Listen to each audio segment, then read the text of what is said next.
রাষ্ট্রের বর্তমান যে অবস্থা, এই ইলেকশন কমিশনও তারা গণিমতের মাল হিসেবে ভাগ করেছে। আর্মি এক ভাগ নিয়েছে, বিএনপি এক ভাগ নিয়েছে, জামাত এক ভাগ নিয়েছে। কিন্তু আমরা তো জনগণের একটা প্রতিষ্ঠান হিসেবে নির্বাচন কমিশনকে দেখতে চাই। এজন্য আমরা ওনাদেরকে বলেছি যেটা ৩-৪ দল বা আর্মির অথবা ডিজিএফআই এর একটা আপনি গণিমতের মাল হিসেবে দেখবেন না যে আওয়ামী লীগ রেখে গিয়েছিল পুরো নির্বাচন কমিশন খালি, আপনি রুলস রেগুলেশনের মধ্যে আসতে হবে।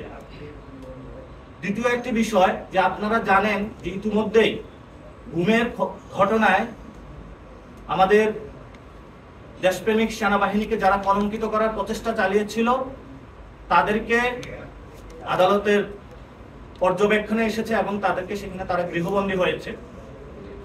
কিন্তু গত 15 বছরে সে সকল ব্যক্তির মধ্যে যেমন জিয়াউল আহসান, আপনাদের নাম জানেন, উনিও এই নির্বাচন কারচুপি থেকে শুরু করে এই প্রতিষ্ঠানটা ধ্বংসের মধ্যে অন্যতম কারিগর ছিল। সেখানে তারও বিচারের কথা রয়েছে। তেমনি ভাবে আজকে আমরা বলেছি গত 15 বছরে এখানে যারা নির্বাচন কমিশনে এই সকল কার্যক্রমের সাথে সংশ্লিষ্ট ছিল তাদেরকে বিচারের আওতায় আনানোর জন্য। কিন্তু ওনারা আমাদেরকে যে উত্তরটা দিয়েছে, নতুন কোনো রিক্রুটমেন্ট হয় নাই। ফলত ক থেকে ক এর জায়গায় খ দিয়েছে, খ এর জায়গায় গ দিয়েছে, ইন্টারচেঞ্জ করেছে।